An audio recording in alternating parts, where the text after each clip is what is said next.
उनको कोई मतलब नहीं है, उनको कोई मतलब नहीं है गरीबी हटाने से, उनको कोई मतलब नहीं है गरीबों के कल्याण से, उनको कोई मतलब नहीं है लोगों के हित से। उनको मतलब है सिर्फ जुमलेबाजी से और धार्मिक उन्माद से। क्या किया उन्होंने आज तक देश में? इतने दिन से देश में शासन कर रहे हैं, आज तक क्या किया आपने? जो वादा किया 2014 में, उसको भी आपने नहीं निभाया। आप सब लोग जानते हैं, इसलिए हम उसको दोहराना नहीं चाहते। 2 करोड़ प्रति वर्ष रोजगार देंगे, हर गरीब के खाता में 10 से 15 लाख पहुंचाएंगे, काला धन लाएंगे। आया तो एक छेदाम नहीं, यहां से हजारों करोड़ काला धन लेके आपके नाक के नीचे से चला गया। 3 पूंजीपति विदेश। उसमें क्या आपको क्या करना है? तो आपको तो कुछ करना है नहीं, लेकिन इसके साथ साथ उनको लगता है कि आरक्षण की व्यवस्था अगर रहेगी समाज में, अगर समाज में आरक्षण की व्यवस्था रहेगी तो उनका तो कोई सुनेगा नहीं, तो इसलिए वो आरक्षण के भी विरोधी, आरक्षण के विरोधी हैं। आप सबों को मालूम है 2015 में आरएसएस के मोहन भागवत ने कहा कि आरक्षण व्यवस्था पर पुनर्विचार होना चाहिए। इस बार के जो पंचायत के और नगर निकाय का जो चुनाव हो रहा था, पंचायत के चुनाव के बाद नगर निकाय के चुनाव में भी उन लोगों ने षड्यंत्र करके हाई कोर्ट से जो आरक्षण व्यवस्था थी नगर निकाय के चुनाव में, उसको रुकवाने का काम किया। नीतीश कुमार जी दृढ़ संकल्पित है, इसलिए कि नीतीश कुमार जी का काम के प्रति उनका लगाव रहता है, उनके काम के प्रति उनका समर्पण है। इसलिए नीतीश कुमार जी ने कहा कि बिना आरक्षण व्यवस्था के बिहार में नगर निकाय का चुनाव नहीं होगा, और इसलिए नगर निकाय का चुनाव हुआ और आरक्षण व्यवस्था के साथ नगर निकाय का चुनाव हुआ। तो ये आरक्षण के भी विरोधी। इसलिए साथियों, हम आपसे आग्रह करें कि समाज में आज आने वाले समय में बहुत सारी चुनौतियां हैं। आप सभी साथी को सतर्क रहने की जरूरत है, सजग रहने की जरूरत है, और मोदी जी के और भारतीय जनता पार्टी का जो धंधा चलता है उस धंधे से सतर्क रहने की जरूरत है, और उससे लोगों को सतर्क और उन लोगों को शिक्षित करने की जरूरत है। ये पार्टी जो है मोदी जी खुद भी बहुत बड़े कलाकार हैं, उनका भारतीय जनता पार्टी तो है ही कलाकार, लेकिन अरे यार हल्ला मत कीजिए। इस देश के जो आदरणीय प्रधानमंत्री जी हैं, इस देश के आदरणीय प्रधानमंत्री जी की पूरी पार्टी तो कलाकार है ही, वो खुद भी बहुत बड़े कलाकार हैं। वह 2014 में आप लोगों ने, उन्होंने क्या कहा? अति पिछड़ा का मैं बेटा हूं। भाई हम फिर से कहना चाहते हैं, कई बार हम कह चुके, क्या आदरणीय प्रधानमंत्री जी, आप में अगर साहस है तो आप यह बताइए कि आप जिस समाज में पैदा हुए वह समाज पिछड़ा वर्ग कब घोषित हुआ, पिछड़ा वर्ग कब घोषित हुआ, यह आप बताइए। तो जो पिछड़ा वर्ग घोषित ही हुआ 1999 में, तो अति पिछड़ा कहां से हो गया? और गुजरात में कोई अति पिछड़ा है क्या? गुजरात में कोई अति पिछड़ा वर्ग नहीं है।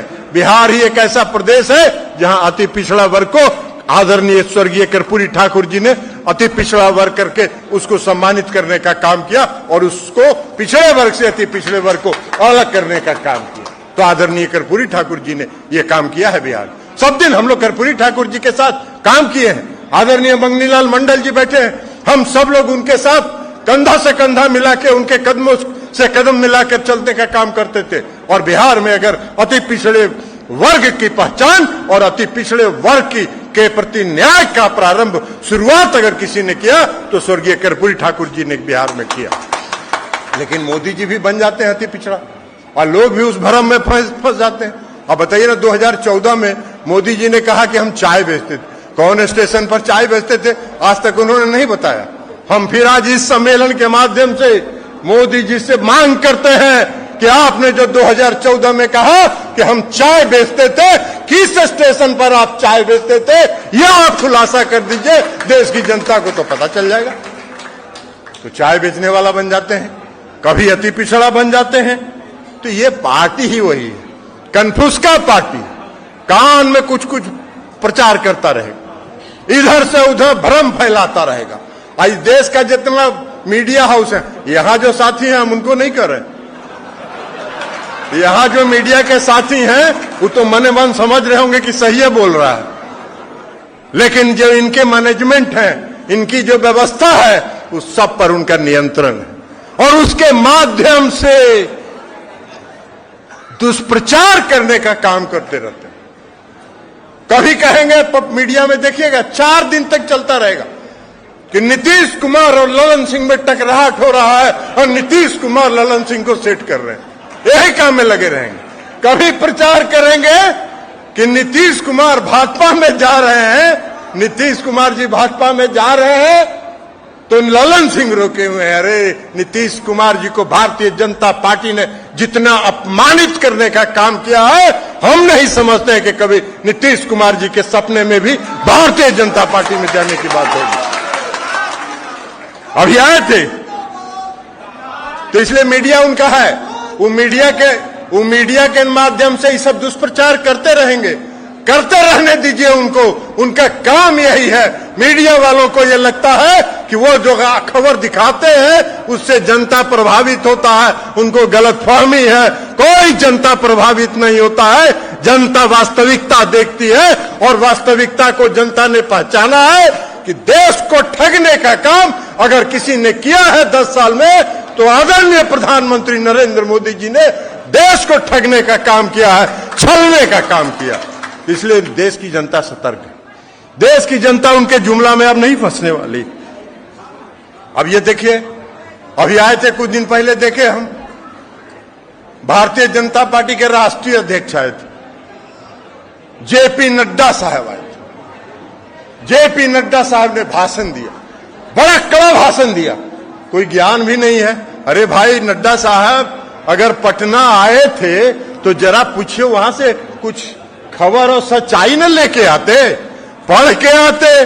उन्होंने कहा कि क्षेत्रीय पार्टियों को हम खत्म कर देंगे और किसी को हम अब नीतीश कुमार को भारतीय जनता पार्टी के कंधा पर नहीं चढ़ने देंगे। अरे नड्डा साहब, नीतीश कुमार जी एनडीए में थे 2005 में, 2005 की अक्टूबर में, नवंबर में जब सरकार बनी तो उस समय जनता दल यूनाइटेड की संख्या थी 88 सीट पर जनता दल यूनाइटेड चुनाव जीती थी और भारतीय जनता पार्टी थी 55। जेडीयू था 88, भाजपा था 55। 2010 में के चुनाव में जनता दल यूनाइटेड 115 सीट जीती थी, आप मात्र 91 सीट जीते थे। और 2017 में जब फिर से नीतीश कुमार जी एनडीए में गए तो एनडीए की, नीतीश कुमार जी की और जनता दल यूनाइटेड की पार्टी की संख्या थी 71, आप थे 53। कौन किसके कंधा पर चढ़ा हुआ था? कौन किसके कंधा पर चढ़ा हुआ था? अरे नीतीश कुमार जी ने भारतीय जनता पार्टी को अपने कंधा पर चढ़ा के बिहार में उसकी पहचान बनाई। लेकिन अब नीतीश कुमार जी भारतीय जनता पार्टी को नीचे पहुंचा देने का काम करेंगे। नड्डा साहब, मुंगेरी लाल का हसीन सपना देखते रहिए। क्षेत्रीय पार्टियों को समाप्त करने की आपकी क्षमता नहीं है और भारतीय जनता पार्टी की क्षमता नहीं है। नीतीश कुमार जी, आपका जो दिल्ली का शासन है उसको 2024 में समाप्त कर देंगे, उसके बाद आप खत्म हो जाइए। तो इसलिए ये है इनका। एक और है, अरे भाई बीच में मत करिए ना आप। और उसके बाद एक आध गो नेता है, और एक आध गो नेता है जो बहुत घाट का पानी पिए हुए, सब घाट का पानी पिए हुए है। पहले आरजेडी में, फिर जनता दल यू में, फिर जीतन राम मांझी जी की पार्टी हम में, आजकल भारतीय जनता पार्टी में। तो बड़ी बड़ी बात बोलते हैं। नीतीश जी के बारे में आप शब्दों का भी इस्तेमाल करते हैं। अरे भाई, सूरज की तरफ अगर सर उठा के थूकोगे तो तुम्हारे ही ऊपर पड़ेगा। नीतीश कुमार जी सूरज है और जो बिहार में उन्होंने करके दिखाया है वो आपकी कल्पना से भी बाहर है, वो आपकी सोच में भी नहीं है। तो इसलिए करते रहो, उसका कोई परवाह नहीं हम लोग करने वाले हैं। तो इसलिए साथियों, हम आपसे कहना चाहते हैं, चूंकि आप अति पिछड़े समाज का सम्मेलन है और अति पिछड़ा समाज नीतीश कुमार जी की शक्ति है। आप नीतीश कुमार जी की ताकत, अति पिछड़े समाज नीतीश कुमार जी की ताकत है और नीतीश कुमार जी आपकी पहचान है। जब तक नीतीश कुमार जी हैं, अति पिछड़े वर्ग के साथ कोई अन्याय नहीं कर सकता है, कोई अन्याय नहीं कर सकता है। तो इसलिए साथियों, आप सबों से हम आग्रह करेंगे कि आप सभी सतर्क रहिए, सचेत रहिए और हर जगह नीतीश कुमार जी का झंडा बुलंद करिए, एकजुट रहिए। एक मुट्ठी जैसे बंद है, ये मुट्ठी अगर बंद है तो इसमें ताकत है। उसी तरह अति पिछड़े समाज के लोग एक मुट्ठी के अंदर बंद रहिए, एकता के साथ रहिए। आपका हित नीतीश कुमार जी के हाथों में सुरक्षित है, उससे कोई समझौता नीतीश कुमार जी नहीं करने वाले हैं। और इसलिए इसके साथ साथ चूंकि आज पटना में ये कार्यक्रम हुआ और हम प्रदेश अध्यक्ष जी